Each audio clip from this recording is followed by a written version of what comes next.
థాయిలాండ్లో మహాప్రళయం మనకు కనిపిస్తుంది. దక్షిణ థాయిలాండ్ను ముంచెత్తిన ఈ భారీ వర్షాలు ఒక్క రోజులోనే 300 నుంచి 500 మిల్లీమీటర్ల వర్షపాతం నమోదైందంటే పరిస్థితి ఎంత దారుణంగా ఉందో మనం చూస్తున్నాం. బ్రేకింగ్ న్యూస్ మనం చూస్తున్నాం. 300 ఏళ్ల తర్వాత అత్యధిక వర్షపాతం థాయిలాండ్లో నమోదైందంటూ తెలుస్తుంది. అత్యంత భారీ వర్షాలతో 12 ప్రావిన్సుల్లో 80 మంది ప్రాణాలు కోల్పోయారు. వర్షాలు వరదలతో నిరాశ్రయులయ్యారు. 30 లక్షల మందికి పైగా ఇప్పుడు నిరాశ్రయులైనట్లుగా తెలుస్తుంది. మరోవైపు ఇండోనేషియాలో కూడా అతి భారీ వర్షాలు కురుస్తున్నాయి. ఇప్పటికే 17 మంది ప్రాణాలు కోల్పోయినట్లుగా తెలుస్తోంది. సో మొత్తం మీద థాయిలాండ్లో పరిస్థితి చాలా భయానకంగా ఉంది. అక్కడ ఎన్నో ప్రావిన్సులు ఇప్పుడు తీవ్రంగా ఈ వరదల్లో చిక్కుకుపోయి ఉన్నాయి. కొన్ని లక్షల మంది ప్రజలు నానా అవస్థలు పడుతున్నారు. మొత్తం ఇప్పటి వరకు ఉన్నటువంటి సమాచారం ప్రకారం అయితే సుమారుగా 12 ప్రావిన్సుల్లో దీని ఎఫెక్ట్ చాలా ఎక్కువగా ఉన్నట్లుగా తెలుస్తోంది. థాయిలాండ్లో 335 మిల్లీమీటర్ల వర్షపాతం నమోదైంది ఒక్కసారిగా. సుమారుగా వేరియబుల్ రేషియో చూస్తే 300 నుంచి 500 మధ్యలో ఇది నమోదైనట్లుగా తెలుస్తుంది.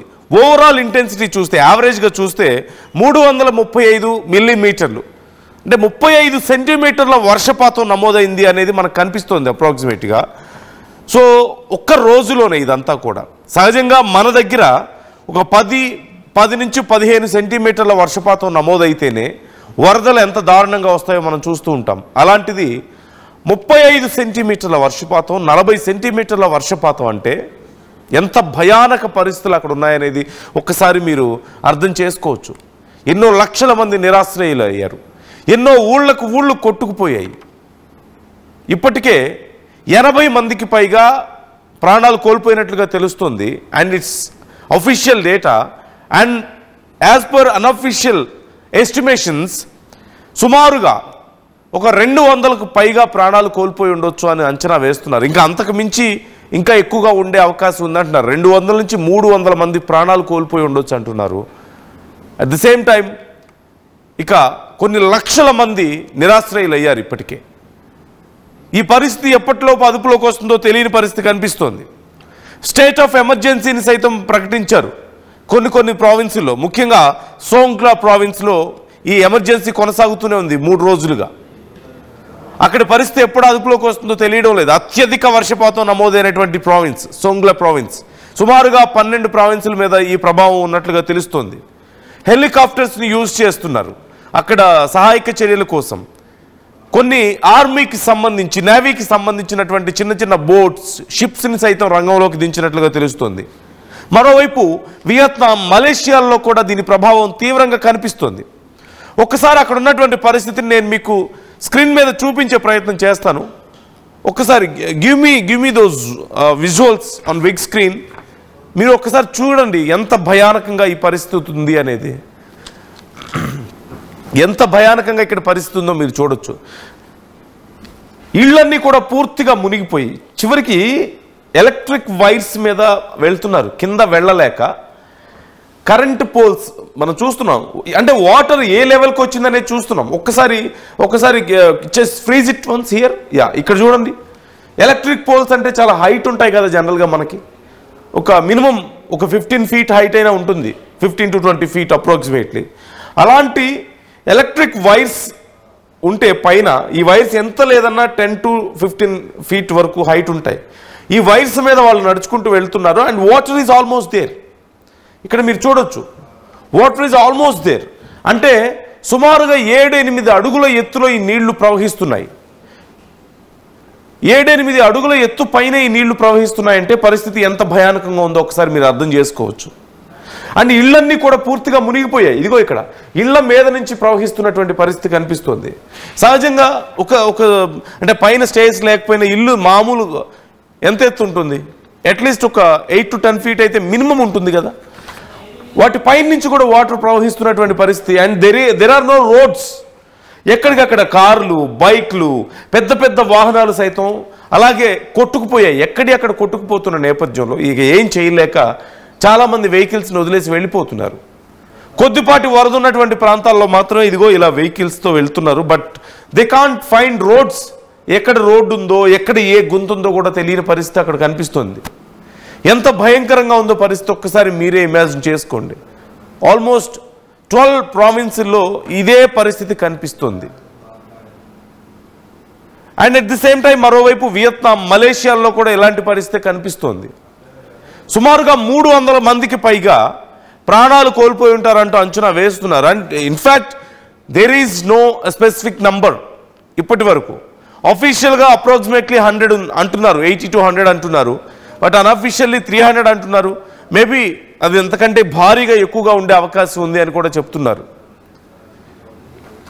పరిస్థితి ఒకసారి మీరు చూడొచ్చు, ఎంత ఎంత భయంకరంగా ఉందనేది ఒకసారి మీరు చూడొచ్చు. ఇళ్ళు కూడా మునిగిపోయాయి పూర్తిగా. కార్లు, బైక్లు ఏవి ఇక ఉపయోగించలేని పరిస్థితి. అండ్ ఎన్ని రోజులు పడుతుంది ఈ పరిస్థితి నుంచి బయటపడడానికి అంటే చెప్పలేం.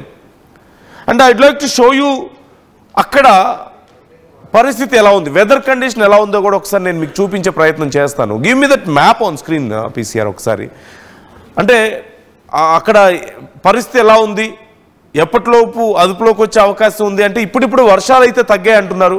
కానీ వరద ప్రభావం తగ్గడానికి, వరద పరిస్థితుల నుంచి తిరిగి నార్మల్ స్టేజ్కి రావడానికి ఇట్ మై టేక్ అప్రాక్సిమేట్లీ ఒక 1 week to 10 days సమయం పట్టే అవకాశం ఉంది అంటున్నారు.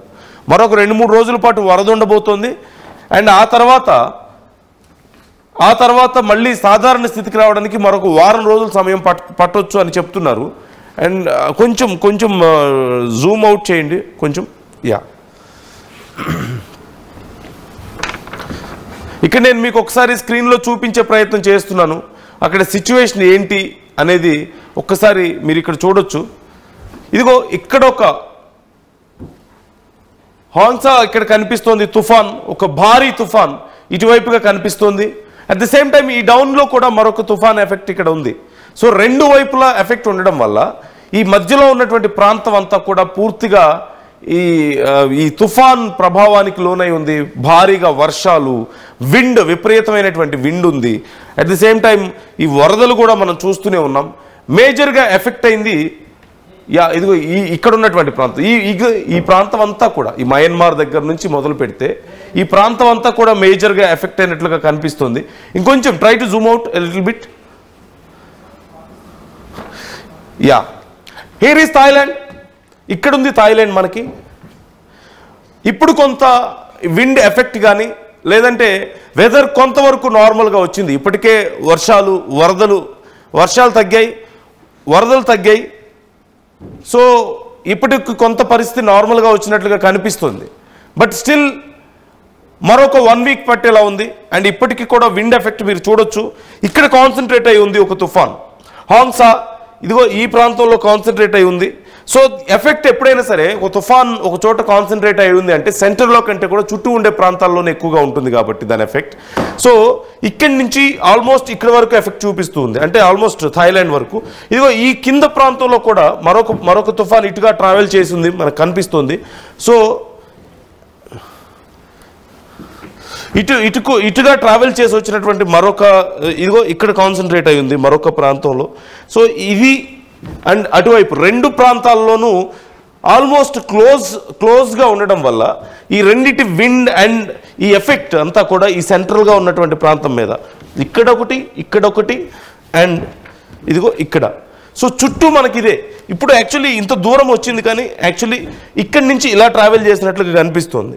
సో ఇదంతా కూడా ఈ సెంటర్లో ఉన్నటువంటి ప్రాంతం మీద ఎఫెక్ట్ చూపించడం వల్ల రికార్డు స్థాయిలో వర్షాలు 300 నుంచి 500 మిల్లీమీటర్ల వర్షపాతం అంటే ఎంత భయంకరమైనటువంటి వర్షపాతం ఒకసారి ఇమాజిన్ చేసుకోండి. సహజంగా మన ప్రాంతాల్లో మనం ఎంత చూస్తూ ఉంటాం, ఒక అప్రాక్సిమేట్లీ 10 centimeters 15 centimeters మధ్యలో ఉంటేనే మనకి భారీగా వరదలు వస్తూ ఉంటాయి, రోడ్లన్నీ కొట్టుకుపోతుంటాయి, ఇళ్ళు కొట్టుకుపోతూ ఉంటాయి. అలాంటిది అక్కడ 30 సెంటీమీటర్లు 35 సెంటీమీటర్ల వర్షపాతం యావరేజ్గా కనిపించిందంటే పరిస్థితి ఎంత భయంకరంగా ఉందనేది ఒకసారి మీరు అర్థం చేసుకోవచ్చు. సో ఇప్పటికీ కొంతవరకు ఎఫెక్ట్ తగ్గినప్పటికీ కూడా మరొకసారి ప్రమాదం పొంచి ఉన్నట్లుగానే తెలుస్తుంది. మరొక 2 రోజుల తర్వాత మళ్ళీ సిచ్యువేషన్ ఎలా ఉంటుందో చెప్పలేమంటున్నారు అధికారులు. సో ఈ తుఫాన్ ఎఫెక్ట్ మరొకసారి కనిపించే ఛాన్స్ ఉంది అంటున్నారు. అండ్ మనం చూడొచ్చు చుట్టూ తుఫాన్లు పొంచి ఉన్నటువంటి పరిస్థితి, విండ్ డైరెక్షన్ మనం చూస్తున్నాం, చాలా గందరగోళంగా ఉంది. అట్ ది సేమ్ టైం ఒకసారి క్లౌడ్ సిచ్యువేషన్ కూడా చూడొచ్చు మనం. ఒకసారి give me that cloud effect ఎలా ఉంది అనేది. Yeah, so here we can see, ఇదిగో. సో మరొకసారి ఎప్పుడైనా సరే తుఫాను విరుచుకుపడే అవకాశం ఉంది అంటూ చెప్తున్నారు అధికారులు. ఇక్కడి నుంచి ఈ ప్రాంతం అంతా కూడా ఎఫెక్ట్ ఉండబోతోంది అంటున్నారు. ఇక్కడి వరకు ఈ ప్రాంతం అంతా, అంటే కేవలం ఇదిగో థాయిలాండ్ ఇక్కడ ఉంది, at the same time Vietnam, Malaysia, ఆ చుట్టుపక్కల ఉన్నటువంటి ప్రాంతాలు, ఈ ప్రాంతం అంతా కూడా ఎఫెక్ట్ చూపించబోతుంది అంటూ అధికారులు చెప్తున్నారు. సో ఎప్పటిలోపు ఇది పరిస్థితి అదుపులోకి వస్తుందనేది చెప్పడం కష్టం అవుతుంది. అండ్ ఈ మొత్తం 3 ప్లేసెస్లో కాన్సన్ట్రేట్ అయి ఉంది. ఈ సరౌండింగ్స్ మొత్తం కూడా ఎఫెక్ట్ కనిపిస్తున్నటువంటి పరిస్థితి కనిపిస్తుంది. సో అక్కడ ఉన్నటువంటి పరిస్థితి అతి త్వరగా, వీలైనంత త్వరగా కంట్రోల్లోకి రావాలని మనం కోరుకుందాం. కానీ ఇప్పుడున్నటువంటి పరిస్థితుల్లో at least it takes 1 week to 10 days ఆ వాటర్ అక్కడి నుంచి డ్రైన్ అవుట్ అవ్వడానికైనా సరే, మళ్ళీ పరిస్థితి కొద్దిగా నార్మల్కి రావడానికైనా సరే మరొక 10 రోజుల సమయం పట్టొచ్చు అంటున్నారు. అండ్ ఈలోగా ఏ తుఫాను ఎఫెక్ట్ రాకపోతే అది కూడా, కానీ ఒకవేళ మరొకసారి ఇలా విజృంభించిందంటే ఇంకెన్ని రోజులు పడుతుంది, ఇంకెంత నష్టం జరుగుతుంది అనేది చెప్పడం కష్టం అని చెప్పేసి అధికారులు చెప్తున్నట్లుగా తెలుస్తోంది.